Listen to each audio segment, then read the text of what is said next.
परिषद ज्यांनी आयोजित केलेली त्या सगळ्या संयोजकांना मी मनापासून धन्यवाद देतो. सकाळपासून बरीच वेगवेगळ्या पातळीवरती चर्चा चाललेली आहे आणि हे आत्ताचं जे सत्र आहे त्या सत्राचा खरं म्हटलं तर मुख्य विषय आहे संतविषयक संशोधनाच्या दिशा. आणि संतविषयक संशोधनाच्या दिशा असल्याकारणाने संशोधनाच्या अंगानं काही वेगळ्या पद्धतीची मांडणी व्हावी अशा प्रकारची अपेक्षा होती. त्या पद्धतीची ती अपेक्षा पूर्णत्वाच्या दिशेने जात आहे. हे जेवढं सत्य आहे त्याचबरोबर आपल्याला असंही लक्षात येईल की ही मांडणी केवळ महाराष्ट्रापुरती सीमित नाही. महाराष्ट्राच्या बाहेर जाऊन भक्ती परंपरेचा असणारा जो विचार आहे तो विचार करण्याचा प्रयत्न इथं झालेला आहे. इथं 2-3 गोष्टी मला ज्या जाणवल्या त्या प्रामुख्याने सांगतो आणि नंतर अतिशय थोडक्यामध्ये मी माझं मनोगत व्यक्त करतो, कारण मागच्या सत्राच्या अध्यक्षांनी ती तशी परंपरा घालून दिलेली आहे, त्याच्यामुळे त्याच परंपरेने मला पुढे जावं लागणार आहे हे निश्चित आहे. असो, गोव्याच्या संदर्भामध्ये महाराष्ट्र सोडून जो विचार झालेला आहे तो गोव्याच्या संदर्भामध्ये प्रामुख्यानं झालेला आहे. कारण हे अगदी सत्य आहे की नाथ संप्रदायाचे असणारे कवी कोण असा जर समजा प्रश्न विचारला तर आम्हाला उत्तर देता येत नाही महाराष्ट्रामध्ये, आणि गोव्यामध्ये मात्र आपल्याला ते उत्तर देता येतं. आम्हाला माहीत असणारे फक्त एकटेच सोयरोबानाथ आंबिये एवढेच, आणि त्यांचा सुद्धा एकच अभंग आम्हाला माहिती, याच्या पलीकडे फारशी माहिती काही नाही. आपल्या निबंधामधनं ते निश्चितपणानं सूचित झालेलं आहे असं निश्चितपणाने म्हणता येऊ शकतं. त्याच्यानंतर सूरजपाल सर ज्यांनी हिंदी भाषक परंपरेमध्ये असणार त्या प्रदेशामध्ये असणारं जे वेगळेपण आहे ते वेगळेपण सूचित केलं. मला सदैव असं वाटतं की याच्यामध्ये असणाऱ्या ज्या काही संघर्षाच्या जागा आहेत त्या संघर्षाच्या जागा त्यांनी सूचित केलेल्या आहेत. म्हणजे भक्ती परंपरेचा जर समजा संशोधनात्मक पातळीवरती विचार करायचा असेल, अभ्यास करायचा असेल, त्या दिशेने जर समजा आपल्याला जायचं असेल, आणि चिकित्सक पद्धतीने जर समजा आपल्याला विचार करायचा असेल, कारण आपल्याकडचे जे संशोधनं आहेत ती प्रामुख्यानं विवेचक पद्धतीने मोठ्या प्रमाणावरती होतात, चिकित्सक पद्धतीने होत नाहीत. पण त्या चिकित्सकतेच्या दिशेने जर समजा जायचं असेल तर त्या दृष्टिकोनातनं सुद्धा त्यांनी मांडलेली जी कोणती भूमिका होती ती भूमिका अतिशय महत्त्वाची असणारी भूमिका होती. म्हणजे त्यांनी त्याच्यामध्ये जो फरक सांगितला की महाराष्ट्रामध्ये असणारी विठ्ठल भक्ती आणि हिंदी परंपरेमध्ये असणारी जी कृष्ण भक्ती आहे याच्यामध्ये नेमक्या पद्धतीचा काय फरक आहे. इथं आपल्याला असं लक्षामध्ये येऊ शकतं की ज्याला आपण तुलनात्मक संशोधन म्हणतो ती तुलनात्मक संशोधनाची असणारी जी दिशा आहे ती दिशा इथं आपल्याला लक्षामध्ये येऊ शकते. किंवा संघर्षाचं उदाहरण म्हणून, म्हणजे मला तर खरं माहीत नव्हतं, म्हणजे कबीर आणि तुलसीदास या दोघांनाही या सगळ्या गोष्टी सहन कराव्या लागलेल्या होत्या.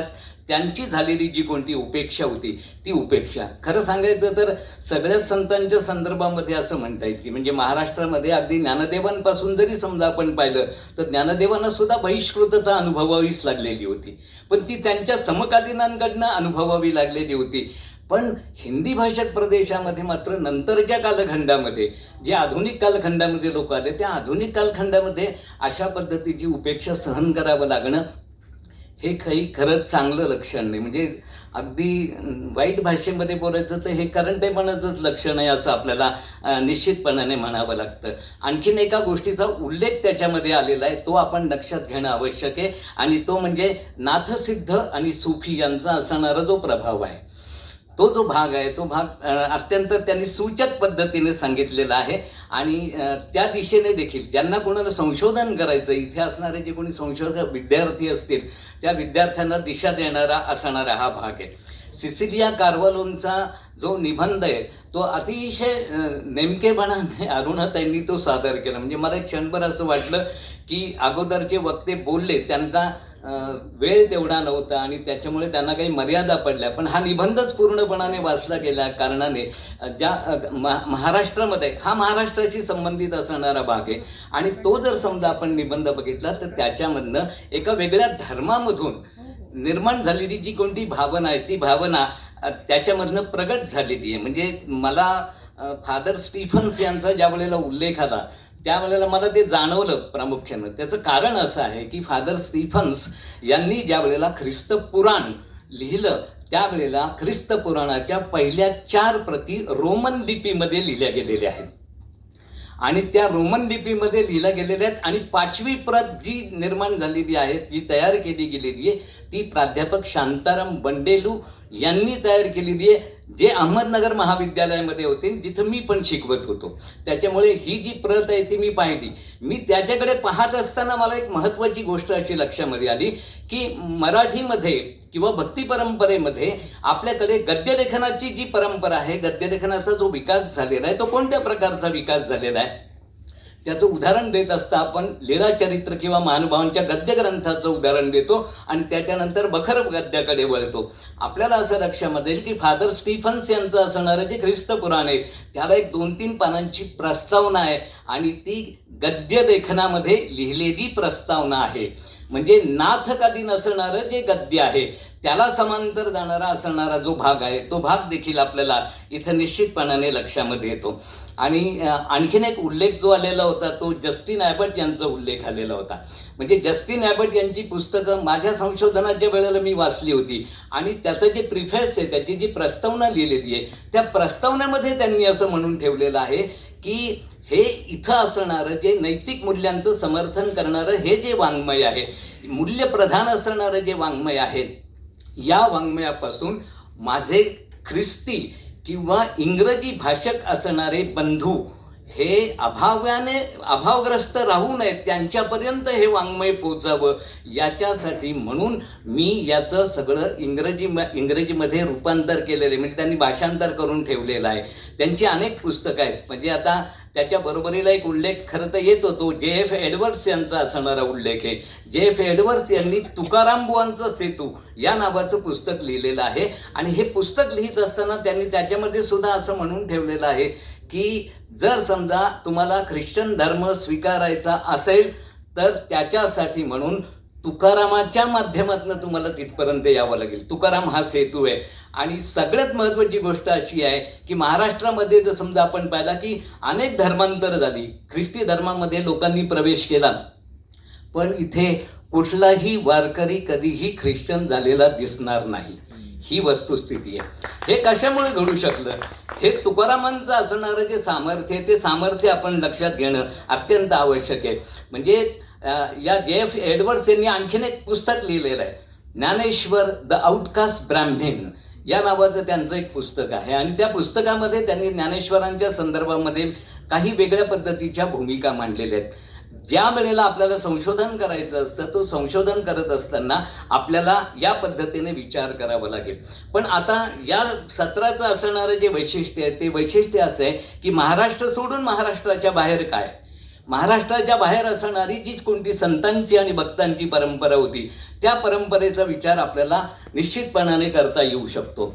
म्हणजे मला स्वतःला असं वाटतं की भक्ती हे एक अत्यंत महत्त्वाचं असणारं सूत्र आहे आणि या संपूर्ण सूत्राने हा अवघा भारत एकत्रित बांधला गेलेला आहे.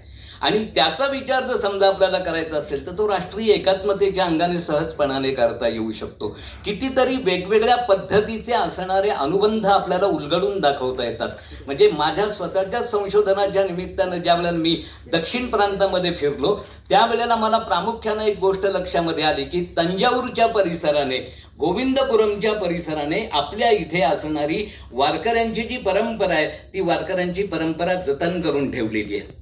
म्हणजे त्यातलं एक उदाहरण, मग अशी त्या वरदा संभूस यांनी ज्या एका अभंगाचा उल्लेख केलेला होता, म्हणजे जनाबाईंचा असणारा जो विठू माझा लेकुरवाडा, त्याची विठ्ठलाची असणारी मूर्ती मला गोविंदपुरम, जे कुंभकोणमच्या जवळ आहे, तिथं बघण्यासाठी म्हणून मिळाली. ते तिथं जर समजा आपण गेलो तर तिथं गेल्यानंतर मला दुसरी एक गोष्ट लक्षामध्ये आली की तिथे बोलणारी माणसं ही तमिळ भाषेमध्ये बोलणारी माणसं आहेत. त्यांनी तमिळ भाषा असताना सुद्धा त्यांनी मात्र मराठी जपून ठेवलेली आहे.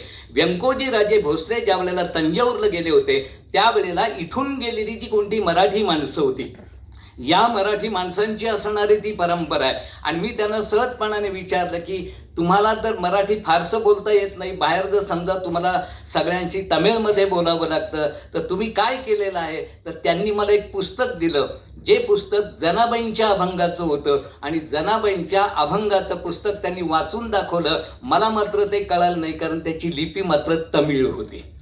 आता इथं तुमच्या लक्षामध्ये येईल की 2 भाषा आहेत आणि दोन भाषांमध्ये असणारे जे संघर्ष आहे, आज आपल्या भोवती आपल्याला काय दिसतंय, म्हणजे ज्या गोव्याच्या संदर्भामध्ये बापट सर बोलत होते, त्या गोव्यामध्ये असणारी कोकणी आणि मराठी यांचा संघर्ष आहे. ज्या बेळगावच्या संदर्भामध्ये आपण नेहमी अत्यंत आग्रहाने बोलतो, त्या कानडी भाषेचा आणि आपला असणारा मराठीचा संघर्ष आहे. इतकंच काय, ज्या हिंदीच्या संदर्भामध्ये बोलतो ते मराठी आणि हिंदी यांचा सुद्धा संघर्ष चालू आहे. हे भाषिक संघर्षाचे असणारे जे कोणते रस्ते आहेत, त्याला छेद देण्याचा प्रयत्न जर समजा कुणी केला असेल तर तो 13व्या शतकापासून इथे असणाऱ्या भक्ती परंपरेने केलेला आहे. आपल्याला असं लक्षामध्ये येईल की हे सगळं मोडून टाकलं. म्हणजे तुम्हाला एक साधं उदाहरण जर समजा सांगायचं ठरलं तर आंबेजोगाईला असणारे दासोपंत जे आहेत ते नाथपंचकामध्ये येतात. आणि नाथपंचकामधल्या दासोपंतांनी जी पदरचना केलेली आहे, ही पदरचना त्याच्यामध्ये अनेक तुम्हाला तेलुगू आणि कानडी शब्द सापडतील. आता तेलुगू आणि कानडी शब्द त्या रचनांमध्ये सापडणं याचा अर्थ असा आहे की या संतांनी मराठीचा कितीही अभिमान बाळगला तरी मराठीचा अभिमान बाळगत असताना त्यांनी अन्य भाषांचा कधीही दुस्वास केलेला नाही. म्हणजे मराठी संत परंपरेचं, भक्ती परंपरेचं असणारं जे वैशिष्ट्य आहे, तर ते वैशिष्ट्य आपण या पद्धतीने देखील बघू शकतो. आणि मग हा अनुबंध जो आहे, हा अनुबंध आपल्याला उलगडता आला पाहिजे. हा अनुबंध कोणकोणत्या पातळीवरती उलगडता येतो, म्हणजे फक्त इथे असणारे जे विद्यार्थी असतील त्यांच्या दृष्टिकोनातनं मी हे सांगू इच्छितो की मला असं वाटतं की हा वैचारिक पातळीवरचा असणारा अनुबंध आहे. म्हणजे या संतांनी केलेलं जे लेखन आहे त्याच्यामधून प्रकट होणारा जो कोणता आशय आहे तो जर समजा आपण बघितला, त्याच्यामध्ये आपल्याला असं लक्षामध्ये येतं की असंख्य अनिष्ट गोष्टी आहेत. या असंख्य अनिष्ट गोष्टींना नाकारण्याच्या दृष्टिकोनातनं मराठी संत परंपरेने काही गोष्टी सांगितलेल्या आहेत, अन्य भाषिक संत परंपरेने देखील काही गोष्टी सांगितलेल्या आहेत. त्या दृष्टिकोनातनं यांचा असणारा जो वैचारिक अनुबंध आहे तो सुद्धा लक्षात घेणं आवश्यक आहे. दुसरा जो भाग आहे, जो आत्ता खरं म्हणतात मी बोलायला सुरुवात केली होती, तो म्हणजे भाषिक असणारा अनुबंध आहे. भक्ती विचारामध्ये भाषेचा आडसर तुम्हाला कुठेही दिसणार नाही. म्हणजे तुम्हाला असंही लक्षामध्ये येईल की समजा शेख महम्मद बाबा आहेत, ज्यांची मातृभाषा जी आहे ती काही मराठी मातृभाषा नाही आहे, पण मराठी मातृभाषा असताना देखील शेख महम्मदांसारखा माणूस ज्या वेळेला असं म्हणतो की मला हे जे सांगायचं आहे, शेख महम्मद अविंद त्याचे हृदयी गोविंद, ही जी भाषा, ही भाषा ती का बोलू शकतात, याचं काय कारण असू शकतं. किंवा शेख महम्मदांसारखा माणूस ज्या वेळेला योग संग्राम सारखा ग्रंथ लिहितो आणि आपली असणारी इथली जी वारकऱ्यांची परंपरा आहे त्याचं नातं सांगण्याचा प्रयत्न करतो. शेख महम्मद बाबा हे खरं म्हटलं तर ज्यांच्या पोटी जन्माला आले ते सुफी पंथाचे असणारे होते. त्यांचे वडील जे होते ते सुफी पंथाचे होते, कादरी पंथाचे होते. आणि कादरी पंथाच्या त्या विचारांचा असणारा जो संस्कार आहे तो संस्कार सुद्धा त्यांच्यावरती पडलेला आहे असं आपल्याला लक्षामध्ये येऊ शकतं. चक्रधरांचा जर समजा विचार आपण केला, महानुभाव संप्रदायाचे, तर चक्रधर हे मूळचे गुजराती आहेत. आणि एक गुजराती असणारा म्हणून महाराष्ट्रामध्ये येतो आणि महाराष्ट्रातल्या मराठीचा पुरस्कार करतो. भाषेच्या अंगाने जर समजा आपण विचार करत गेलो तर ते देखील लक्षामध्ये येईल. आणखीन एका गोष्टीचा उल्लेख मला करणं गरजेचं आहे, ते म्हणजे श्रीरंगम क्षेत्री ज्या वेळेला मी गेलो होतो तिथं महाराष्ट्रामध्ये असणारी जी वारकरी परंपरा आहे त्या वारकरी परंपरेचं एक अतिशय सुंदर असणारं दृश्य मी अनुभवलं. तिथे तुकाराम गणपती महाराज नावाचे महाराज आहेत. मला वाटतं विश्व वारकरी साहित्य वगैरे जे आहे त्याच्याशी ते संबंधित आहेत. तुकाराम गणपती महाराजांचं कीर्तन मी श्रीरंगममध्ये ऐकलं. हे कीर्तन ज्या वेळेला सादर होतं, हे कीर्तन सादर होत असताना ते समजा जनाबाईचा अभंग आहे, तुकोबांचा अभंग आहे, माऊलींचा अभंग आहे, ज्यांचा कुणाचा असणारा अभंग आहे, ते अभंग मराठीमध्ये म्हणतात आणि त्याचं निरूपण मात्र ते तमिळमध्ये करतात. आपल्याला याच्यामध्ये एक महत्त्वाची गोष्ट अशी लक्षामध्ये येईल की तो जो ढाचा आहे कीर्तनाचा, तो ढाचा मात्र बदललेला नाही. ते आपण ज्या पद्धतीने, वारकरी ज्या पद्धतीने कीर्तन सादर करतात त्याच पद्धतीचं कीर्तन तिथं सादर होतं असं आपल्याला लक्षामध्ये येईल. पण आणखीन एक पाऊल ते पुढे गेलेले आहेत.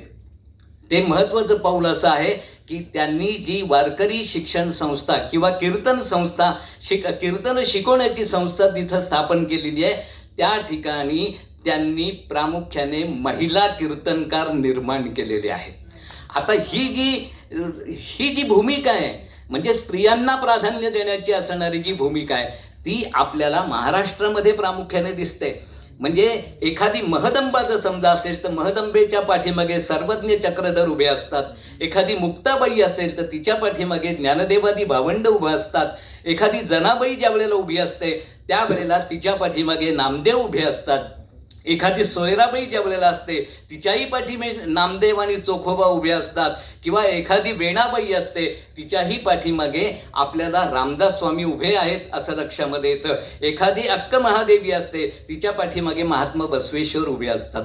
भक्ती परंपरेने आम्हाला काय दिलेलं आहे याचा अनुबंधाच्या अंगाने शोध घेणं आणि त्या दिशेने विद्यापीठातली संशोधनं पुढे जाणं ही अत्यंत महत्त्वाची असणारी भाग आहे हा. आणि याच्या बरोबरीला आणखीन विचार करता येईल संशोधनाच्या अंगाने, तो म्हणजे वाङ्मयीन अनुबंधाचा असणारा भाग. कितीतरी वेगवेगळ्या प्रकारच्या रचना आहेत. म्हणजे आता ओवी, अभंग, भारूड या सगळ्या रचना प्रकारांशी आपण परिचित आहोत. पण आपल्याला चौपद्या कमी प्रमाणात माहिती आहेत. आपल्याला धुवा नावाचा प्रकार माहीत नसतो. महानुभावांमध्ये असणारा चित्राकृती पदबंध नावाचा जो प्रकार असतो तो माहीत नसतो. थंडका नावाचा तमिळमध्ये असणारा छंद माहीत नसतो. हे जे वेगवेगळे वाङ्मयाचे प्रकार आहेत ते वाङ्मयाचे प्रकार जर समजा आपण आपल्या डोळ्यासमोर ठेवले आणि त्याला अनुलक्षून जर समजा आपण संशोधनाच्या दिशा ठरवल्या तर मला असं वाटतं की ह्या ज्या बाकीच्या चर्चा आणि त्याच्यामधनं ज्या गोष्टी निष्पन्न होतात त्याला पूरक ठरणाऱ्या किंबहुना आपली असणारी जी संस्कृती आहे, आपला असणारा हा जो विचारांचा वारसा आहे, हा विचारांचा वारसा आणखीन व्यापक बनवण्याच्या दृष्टिकोनातनं सुद्धा अशा प्रकारची संशोधनं निश्चितपणानं उपयोगी ठरू शकतील. याचं एक महत्त्वाचं कारण असं आहे, कोणतीही भक्ती परंपरा घ्या, महाराष्ट्रातली घ्या, महाराष्ट्राच्या बाहेरचे घ्या, या सगळ्यांचं असणारं सगळ्यात महत्त्वाचं सूत्र जर समजा कोणतं असेल तर ते म्हणजे लोककल्याणाचं सूत्र आहे, मानव कल्याणाचं सूत्र आहे. आणि हे मानव कल्याणाचं असणारं सूत्र घेऊन महाराष्ट्रामध्ये असणारी जी परंपरा आहे ती परंपरा आपल्याला सर्व दूर नेता येईल. आणि तिकडच्या परंपरेचा सुद्धा आपण तौलनिक अंगाने जर समजा विचार केला तर मला असं वाटतं की भक्ती परंपरेच्या सगळ्या अभ्यासाला आपण योग्य पद्धतीने न्याय देऊ शकू. आपण ऐकून घेतलं त्याबद्दल धन्यवाद. संयोजकांनी मला बोलवलं त्याबद्दल त्यांना सुद्धा मनपूर्वक धन्यवाद देतो. आणि खरं तर बोलण्यासाठी मी आणखीन आणलेलं होतं पण आता काही ते शक्यही नाही आहे. वेळेचं गणित जर मी वक्त्यांना सांगतो तुम्ही पाळा तर अध्यक्षांनी का बरं पाळू नये, म्हणून मी बरोबर वेळेमध्ये 15 मिनिटामध्ये संपवलेलं आहे. धन्यवाद.